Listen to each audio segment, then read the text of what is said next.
مزیدار اور غذائیت سے بھرپور کھانا پکانا چاہتے ہیں؟ ایک چھوٹا سا کام کیجئے، مٹی کے برتن میں پکائیے اور مٹی کے برتن میں ہی کھائیے۔ جب کھانا مٹی کے برتن میں پکایا جاتا ہے تو قدرتی طور پہ بہت سے اچھے اور مفید اجزاء اس میں داخل ہو جاتے ہیں۔ مثال کے طور پہ جب ہم گوشت پکاتے ہیں تو اس میں تیل ڈالتے ہیں، پیاز لہسن ڈالا جاتا ہے، مسالہ جات ڈالے جاتے ہیں، لیکن جب آپ مٹی کے برتن میں پکاتے ہیں تو قدرتی طور پہ آئرن، کیلشیم، فاسفورس اور زنک، میگنیشیم اس میں داخل ہو جاتی ہے جو صحت کے لیے بہت زبردست ہے۔ ریسرچ کے مطابق clay neutralizes the acidity in the food۔ مٹی سے کھانے کے اندر تیزابیت کم ہو جاتی ہے اور اس طرح کھانا ہضم کرنا آسان ہو جاتا ہے۔ لیکن ایک بات کا خاص خیال رکھیے گا، مٹی کے برتن پر چمکدار تہ نہ موجود ہو، یعنی اس کے اوپر کوئی ایسی لیئر نہ ہو کیونکہ یہ صحت کے لیے نقصان دہ ہو سکتی ہے۔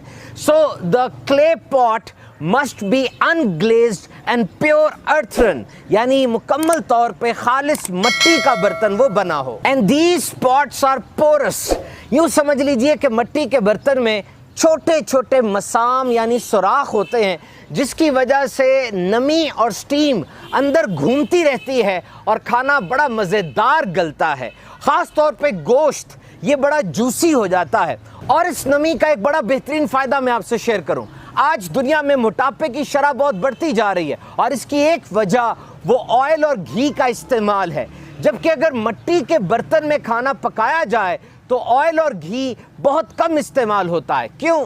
اس لیے کہ سلو کوکنگ پروسیس ہوتا ہے، آہستہ آہستہ کھانا پکتا ہے، تو کھانے کے اپنے اندر جو تیل موجود ہے کھانا اسی سے پک جاتا ہے اور اوپر سے زیادہ تیل ڈالنے کی ضرورت نہیں پڑتی۔ ہاں، بہترین طریقہ یہ ہے کہ پکانے سے پہلے مٹی کے برتن کو 15 سے 20 منٹ تک پانی میں بھگو دیں تاکہ وہ پانی کو اچھی طرح اپنے اندر جذب کر لے۔ اور سب سے بڑھ کر مٹی کے برتن انوائرمنٹ فرینڈلی ہوتے ہیں۔ جب مٹی کے برتن پرانے ہو جائیں آپ انہیں پھینک دیں گے تو یہ خود بخود مٹی میں جذب ہو کر ختم ہو جائیں گے، پلاسٹک کی طرح باقی نہیں رہتے، یہ بایو ڈی گریڈیبل ہوتے ہیں اور اس طرح آلودگی کا سبب نہیں بنتے۔ ایک خاص بات مد نظر رکھیے، مٹی کے برتنوں کو بعد میں صابن اور ڈٹرجنٹ سے نہ دھوئیں، اس سے کھانے کے ذائقے میں خرابی آ سکتی ہے۔ اعلیٰ حضرت امام اہل سنت رحمت اللہ تعالی علیہ فرماتے ہیں کہ حضور اقدس صلی اللہ علیہ وسلم سے